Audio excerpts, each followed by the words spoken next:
Nostradamus waa saaxirka labaad ee ugu weyn dunida oo Baba Vanga ku soo xiga, waxayna dadka qaar aaminsan yihiin inuu yahay saaxirka ugu weyn dunida. Nostradamus waxa uu saaxiriinta kaga duwan yahay inuu bartay culuum badan oo ay ka mid yihiin fiisigiska, cilmiga astrology oo ah cilmiga xidigaha, iyo cilmiga daweynta dhirta oo ah plant protection. Ka hor inta aan gudagalin mowduuca maanta, waxaa sidaan horay u sheegayba la rumaysan karin saadaasha saaxiriinta. Ujeedka aan uga hadlaynana ay tahay inaan la socono waxyaabaha ka jira adduunka iyo shakhsiyaadka qaarkood iyo jiritaankooda. Saaxiriinta waxay sheegaanna boqolkiiba boqol run ma aha. Waxaa filayaa inaad fahmi doontaan ujeedka. Haddii aad muuqaaladan oo kale xiisaynayso daawashadooda, like saar muuqaalka, hana ilaawin inaad share garayso. Sidoo kale subscribe saar oo rukumo channelka si aad ula socoto muuqaallo waxtar leh. Nostradamus waxa uu qoray buug lagu magacaabo Les Prophètes oo ah luqadda Faransiiska. Macnaheedana waxaa loola jeedaa saadaasha mustaqbalka, Carabi ahaanna lagu dhaho at-tanabbu fil mustaqbal.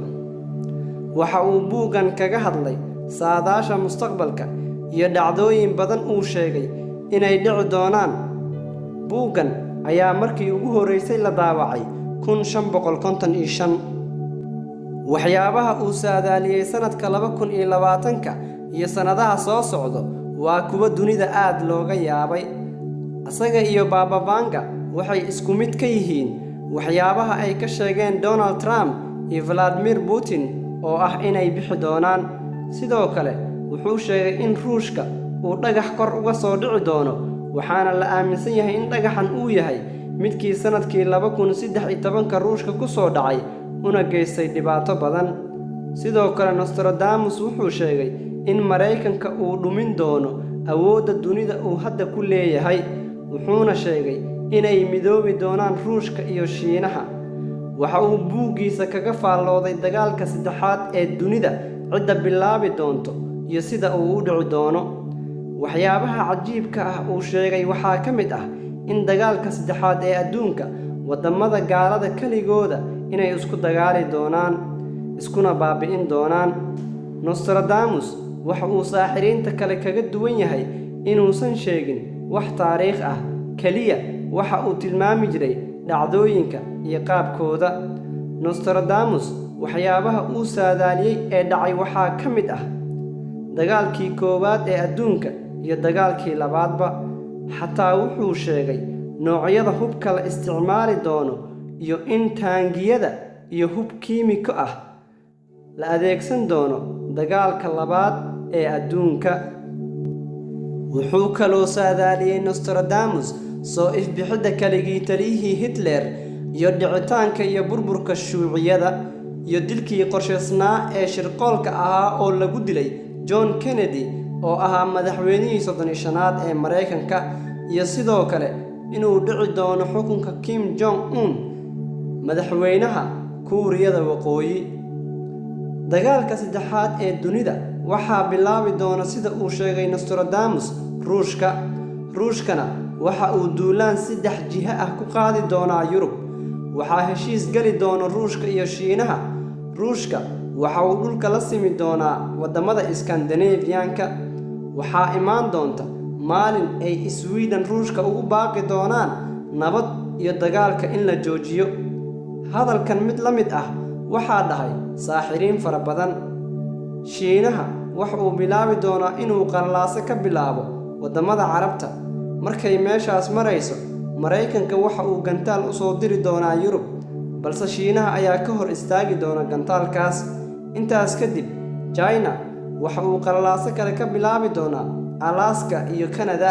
Kadibna waxaa qaraxyo iyo dhibaatooyin isdaba joog ah ka dhici doona Mareykanka. Taasna waxay keeni doontaa in Mareykanka uu difaaca dalkiisa ku mashquulo. Kadibna waxaa la adeegsan doonaa bambooyinka nuclear-ka. Ruushka marka uu ku guuleysto inuu dhibaato iyo qallaaso badan ka sameeyo dalalka Yurub, kadib waxaa hawada lagu sii deyn doonaa hub kiimikaal oo sun ah, waxaana ku baabi'i doona dad malaayiin ah.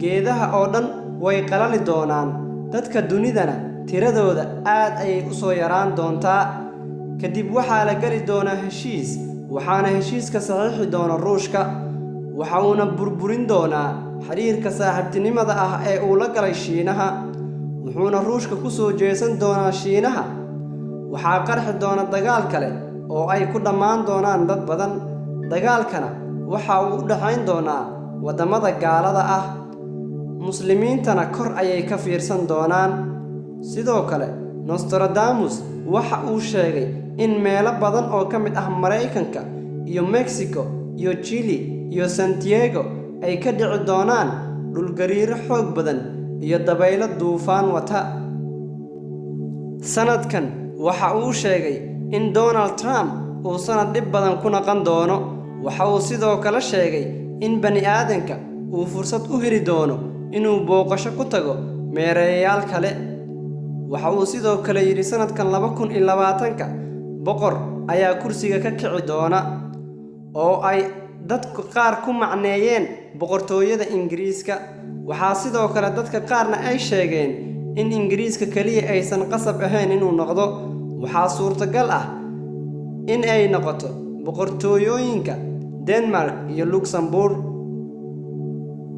faalooyinka mustaqbalka ee Nostradamus waxaa laga heli karaa buugaag fara badan oo qoran waxaana loo tarjumay luqado badan qofkii raadiyana waa uu heli karaa buugaagtaas mowduucana maanta intaas ayuu ku egyahay wassalaamu calaykum waraxmatullaahi wabarakaatuh